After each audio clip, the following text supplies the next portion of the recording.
What is going on, guys? Ryan Nelson here, and today we are talking about the fantastic plastic, the nifty 50, the thrifty 50, whatever you want to call it. We're talking about 50mm lenses, and we've got a few of them here, 8 to be exact. We're going to take a look at them and see which one might be the best bang for your buck. Let's get into it right after this. I'm not doing an intro. Why did I say right after this? Anyway, all right, let's just get into it. All right, so let's get the basics out of the way first. I am testing lenses from this 50mm 1.8, which is $48, just under 50 bucks, all the way up to the Canon RF, the new lens for the mirrorless Canons, which is $2,400. So we have quite the variety of lenses here. So to make this comparison go a little bit simpler, I've broken these down into two different categories. We've got the budget 50mm lenses, which are all the small ones up here, and then the more expensive, more professional line 50mm lenses, which are the big guys up here. They're the ones you're gonna spend probably around $1,000 plus for. Now, all of these lenses I did test on the EOS R. 7 out of the 8 were with the Canon EF adapter. Obviously, I didn't need it for this guy, but just so you know, this was all shot with the Canon EOS R. So a quick run through of all the lenses we're testing today. To start off, we have the Yanyo, I think that's how you pronounce it. I'm not sure, I'm probably butchering it. So from here on out, this $47 Yanyo lens, I'm just gonna refer to it as the Yongari lens. But it's a 50mm 1.8 for Canon EF, weighing in at 4¼ ounces. It is the lightest and cheapest lens we're testing today at $47. Up next, we have the Canon 1.8 STM lens, weighing in at 5.6 ounces at $125. A lot of people really like this lens. I used it in the past, I didn't like it, but we're gonna see if it's improved since I've used it last. This has been my favorite lens for quite a long time now, is the Canon 1.4 USM, weighing in at 10¼ ounces. At a very reasonable price of $349, you can frequently find this for just under $300. Next up on the list, we have a Zeiss 1.4, which I'm calling the baby Zeiss because it is the smaller of the two Zeiss lenses that we're testing. It's weighing in at 13.4 ounces and is definitely on the higher end of the budget lenses, almost straddling that line of pro level lenses at $725. You can pick these up used for a little bit less than that, but that is the top end of our budget category. First in line for the big boys is the Sigma 1.4 Art Lens. Now we're starting to get a little bit heavier. This lens is 1.79 pounds. It's a bit of a beast, and you can pick this one up for about $950. It's under that $1,000 price range, so it's still not quite like a super expensive lens, but I've heard good things about it. Next up is the Zeiss Melvis 51.4. I'm gonna say this is by far the heaviest lens in the lineup at just over 2 pounds. And you can pick this lens up for about $1,200. And not to mention, both of these Zeiss lenses are manual focus only. So there's a time and place for that, and we'll see if these tests are where the time and place is. So last of the EF lineup, we have the 50-1.2L lens. Now this has been a popular lens for quite a long time, weighing in at 1.28 pounds. You can pick this lens up for around $1,300 to $1,400. And last on the list is the brand new Canon RF 1.2L series lens. This thing is actually the heaviest lens. It doesn't feel like it, but it's weighing in at 2.1 pounds. And by far, it is the most expensive lens at $2,300. B&H has it on sale right now for $21. So I mean, just hop right over and get the steal of a deal, $2,100 for this lens. Granted, I've used this lens before and it's pretty nice, gotta say. It's a pretty nice lens. So there's the lineup, let's get into the tests. Today with these lenses, we're not doing like really super scientific kind of tests with charts and graphs and things like that. Basically, I just took these lenses downtown, shot it in a variety of different situations. I wanted to test out a few things, the chromatic aberration, the fringing on each one of these. I also wanted to test out the sharpness down the center of the lenses and then also on the edges of each lens.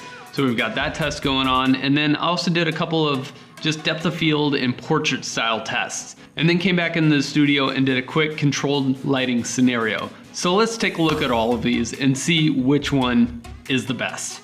So the first test I did with these is I wanted to compare the center sharpness versus the edge sharpness of each of these lenses. So I did a variety of shots at a variety of different f-stops, compared those all together. I'm not gonna spend a long time on them right now because that would take about a half an hour in itself just to look at all these.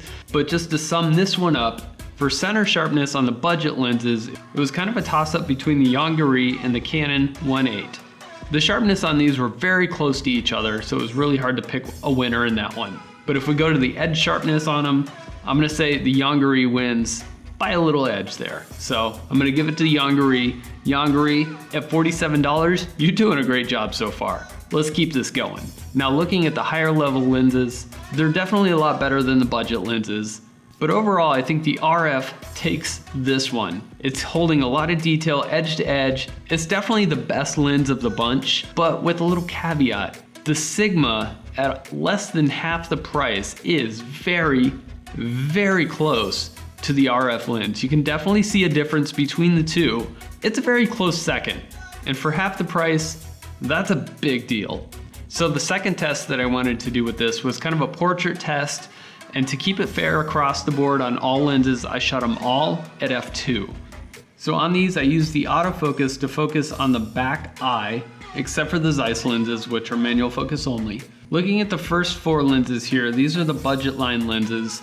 Overall, everything is pretty similar. Some look a little bit softer than others. But zoomed in looking at the budget lenses, I think I missed the focus just slightly on the Zeiss, but the rest of them caught that back eye pretty good. I'm gonna give this one to the Canon 1.8. And here are the 4 higher end lenses. A couple of them are pretty sharp, a couple of them are pretty off. Once again, I missed the focus on the Zeiss just by a little bit, literally almost by a hair. I guess that would have been me because I was focusing it. If we zoom in, it looks like the Canon 1.2 missed the focus. It went just a little bit beyond the eye. So I'd missed the focus a little bit, but it's such a shallow depth of field. I probably should have opened it up to about 2.8, but lessons learned, you know. And the Canon RF, just tack sharp. I mean, dead on with that lens. Now I'm gonna go with the RF on this one, only because it did hit that critical focus point. The 1.2 EF lens just missed it. I'm sad to say it did miss it. I really had high hopes for that lens. But you missed the focus, man. Come on, you missed the focus. RF has it. It's going to the RF. Looking at the 2 finalists here, we've got the Canon 1.8 and the Canon RF. Just for fun, we're gonna zoom in quite a bit on these. You can see that 1.8 is actually pretty sharp on both eyes. The eyelashes are sharp, the eyebrows are sharp, the eyes are mostly sharp. And then looking over at the RF, that back eye is just tack sharp and that fall off is just slight and gradual. Very pleasing, very nice lens. The next test is a depth of field test. So each one of these lenses is wide open, 1.8, 1.4, 1.2, whatever the widest that lens can do, that's what we were shooting at. So taking a look at the budget lenses here, everything's pretty similar. There's a little bit of fall off. There's lots of shapes, lots of hard lines going on here, so I think this really gives you a good idea of what the bokeh fall off, focus fall off, depth of field, whatever you want to call it. It really gives you a good idea of what each lens is doing.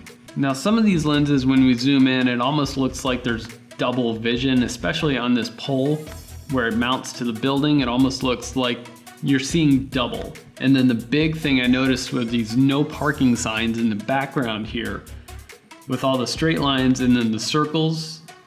Some of them started to get a little kind of dizzying almost to look at. And then way in the back from the dark and the lights, I was seeing a little bit of fringing with some green showing up in several of these lenses. Overall, I think the Yongari 1.8 looks pretty nice, especially once again for $47. This lens is, which one is it? This one. Once again, this lens is $47. $47. You could buy them by the case full and just toss them around if you want. I'm not going to because I still need to use it. Moving on to the higher end lenses here, you can definitely tell that these are more expensive lenses. More technology has gone into these. That fall off, that depth of field roll off is really, really nice. We're not so much getting the dizzying circles and straight lines from those no parking signs. We're not really seeing the double vision on where that pole mounts to the building. We're noticing the no parking signs probably most on the Canon 1.2L lens, the EF lens. Once again, the RF lens is just so creamy and buttery and just so smooth and soft where that focus falls off. I hate to say it, but I'm gonna have to give it to the RF again. Why does this lens have to be so expensive? But the Sigma lens is right on the heels of the RF. Good job, Sigma. Looking at the two finalists in this one, we have the cheapest lens at $47 and the most expensive lens at $2,400. Is there that much difference in these two? Yes, there is, but are you gonna get that much value out of it? As that focus falls off, you can definitely see that the RF is so creamy smooth versus the Yongari lens. Man, is there that much value in that? If you can really afford the RF and you need it and you're getting paid to do like really, really high-end work, once again, yeah, buy that lens. But for $47, look at what you're getting. At 1.2 versus 1.8, that sharpness fall off, there's definitely a difference side by side.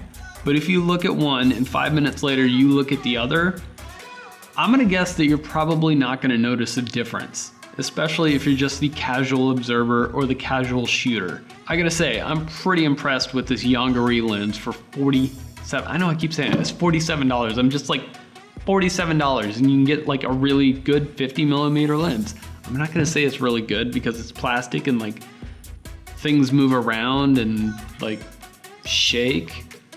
I don't know how long that thing's gonna last, but for the price to value to quality ratio, I think it's doing pretty good. All right, we're getting there, I promise. We got a few more tests to look at. I have all these lenses here. I just wanted to make sure I covered everything, kind of went into depth. And I'm not even gonna cover everything because there's so much you can do, you can cover, you can test with these lenses. I'm just trying to pick the things that maybe matter the most or are the most noticeable for quality. So the next test we're looking at is kind of a chromatic aberration fringing test. And with this test, these were all shot at f2. So I found this spot with lots of highlights and shadows, really contrasting colors right next to each other. Let's take a look at the budget lenses here. Looking at these as an overall, not seeing much difference as an overall. And this seems to be kind of a reoccurring theme with a lot of these. Like if you're just kind of looking at it as a whole, you don't notice that much difference. It's when you start getting into the details that you're seeing the differences in these lenses. So in this scene, the most fringing that I noticed was on the front of this truck. You're definitely seeing it a lot more in some lenses rather than other lenses. It is very noticeable with the Canon 1.8, not so much on the 1.4, which actually surprised me because the last time I tested with this lens, that fringing was quite noticeable. But overall, I'm gonna give this one to the Canon 1.4. Moving on to the bigger lenses, once again, as an overall, we're not seeing a whole lot of difference. You're seeing things that are a little bit crisper than the budget lenses. But once again, we'll zoom into that truck front, kind of see the differences in each lens here. Most of them are holding up really well. Surprisingly, the RF has a little bit of fringing there. The 1.2 is holding up really good, although we do get some red. The Zeiss actually looks kind of soft. I think I may have missed focus with this one again. Once again, manual focus. I don't know, just not doing it for me, I guess. And then on the Sigma actually looks really, really good. There's like zero fringing here. The colors are holding really well. Once again, looking around, zoomed in, we're seeing little differences here and there. But overall, I'm gonna give this one to the Sigma. It finally beat the RF. It's been right on the heels of the RF, and the Sigma just finally pulled ahead. It's like that horse or the freaking race you're watching and you're just like, come on, you're right there, you can do it. And then it just noses ahead and you're like, yeah, we got this, baby, we got this. So looking at the two finalists here, we've got the Canon 1.4 and the Sigma 1.4. Zoomed in, the Sigma is definitely the better one. It's kind of holding detail, it's not getting real soft where these lights are and the dark shadows in the parking garage, and it's holding up really well. So I have to say that Sigma lens is looking pretty darn good right now. I've never really been a fan of them in the past, but this one might be changing my mind. So the last round of testing I did outside with these was autofocus speed. So on the portrait, I racked the focus all the way out, flipped the autofocus switch, and just kind of tested that timing of how long it took to get that portrait into focus. And then I did kind of the reverse with the long shot, where I racked focus all the way in to see how long it would take to get the focus on a far object. And surprisingly, the two most expensive lenses on here were pretty comparable to the budget lenses. I was not expecting that. But the clear winner on this one was the Sigma. That focus was just bam, just lightning fast. It was on it and focused and done, and it had it. And once again, highly impressed with this Sigma lens. So the last test I wanted to do with all these is come back into the studio, do a controlled lighting setup on a solid tripod, same lights. These were all shot at f2.8. Now looking at these on the monitor, I gotta say they're all really close to each other. On my first shot with the Canon 1.2 L series, unfortunately, once again, it did just miss focus, just by a little fraction. Now, I don't know if it's a problem with this particular lens or if it's a common problem throughout that series of lenses. I'm not sure. But overall, these are looking fairly similar. There are slight variations in the focal length of each lens. And looking at all these side by side next to each other, one after the other, I honestly can't tell you which one I like the most. They all did pretty good. So why don't you let me know down in the comments which one you think wins in the studio? I know that was a lot to cover. I know that was a lot of ground and a lot of comparisons and a lot of things to look at, and sometimes your eyes can just like glaze over as you're looking at all this stuff. So what I'm gonna do below is drop a link to where you guys can download all my sample images. So download that, take a look at it. Let me know what you think was the best lens out of all of these. My preference, okay, so if I had all the money in the world, I would buy this lens, but I don't, so I've got to send it back. No matter which one of these lenses you get, you're gonna get some quality. You're gonna have some pluses, you're gonna have some minuses. That's anything you buy. In most situations, if you're just posting to Instagram and Facebook and just doing this for fun, any of these lenses will do.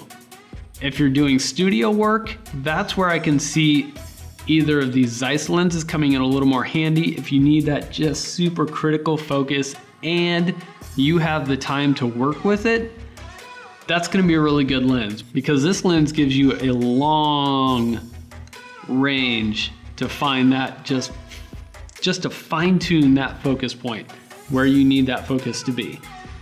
But once again, you need the time to do that. So if you don't have the time to sit there and do manual focus all the time, I would suggest not getting either of the Zeiss lenses. Although, definitely quality lenses, but not my favorites. That being said, my budget preference, I would say, would be the Yongari lens. I'm gonna try to pronounce this one more time. The Yanyo? I think it's the Yanyo. Anyway, that would be my preference, especially for the price of that thing. If you drop it, if you scratch it, if you lose it in the river, it was $47. Okay, I'll just go buy another one. You're still ahead of buying this Canon 1.8 and you're getting a very similar quality. I'm not gonna say similar build. If you want a beefier, slightly beefier plastic lens, spend the $100 or whatever, $110 on this guy. But I'm gonna go ahead and say just get the Yongari lens. It's cheap, you're not gonna have to worry about it. If you scratch it, go buy another one or use it for a fun lens. But if you wanna spend some actual like real hard-earned good money on a lens, my recommendation is gonna be go with the Sigma. I was actually highly impressed with this lens. Like I said, I've used Sigma before in the past. They've never really been my favorite lenses, especially compared to Canon brand lenses. But this thing was very impressive. Now this is the first lens I've ever used out of the Art Lens series. A lot of people rave about that series of lenses. I'm gonna be no exception with that. This thing, value for quality, the Sigma is definitely gonna be the way to go. And I was actually kind of disappointed with this Canon 1.2 L series lens. I've used several L series lenses in the past. They've always been quality, very sharp, head on, like just tack on the nail, whatever you want to call it, sharp. But I don't know, I'm gonna do a little bit more testing with this before I send it back. See if maybe I just didn't get the hang of using it. but I think at this point I know how to use a lens. Not to be braggy or anything, but I think I know how to use a lens. I'm not sure. All right guys, before I go, and if you were wondering, Ryan, how did you afford all of these lenses? I didn't afford them all, I just rented them all. Well, all except for two. I bought this Yongari lens for $47, so that one's mine. I can do what I want with it. I can throw it around, I can take it out, I can shoot. It's actually a pretty good lens. I liked it quite a bit. And then I already had the Canon 1.4 lens. But the rest of these lenses I rented from borrowlenses.com. I've rented some gear from them in the past. Not sponsored by them anyway, they've been really good to me and they've given me great customer service, so I just want to plug them real quick. Borrowlenses.com, I'm gonna link them down below. Check them out if you want to rent some gear, rent one of these lenses for themselves. Also, I'm gonna link down to Amazon for each of these lenses if you just want to just straight up buy one for yourself. Check it out. That's where I got this Yongari lens. Amazon, it's 2 days, 47 bucks, free shipping, no questions asked. It was a good deal. Anyway, I really do appreciate it, guys. If you like this video, hit that thumbs up button down there, hit that subscribe button if you want to see more, and I will see you guys next time. One last thing before I sign off today, I want to give a huge thank you to Eric, who helped me out with shooting these videos and helped me keep all these lenses straight and all these test shots. So made sure we paired the right test shot up with the right lens. So Eric, thank you so much for that. I'll link his channel up here, so go ahead and check his channel out, subscribe if you haven't, and I will see you guys next time.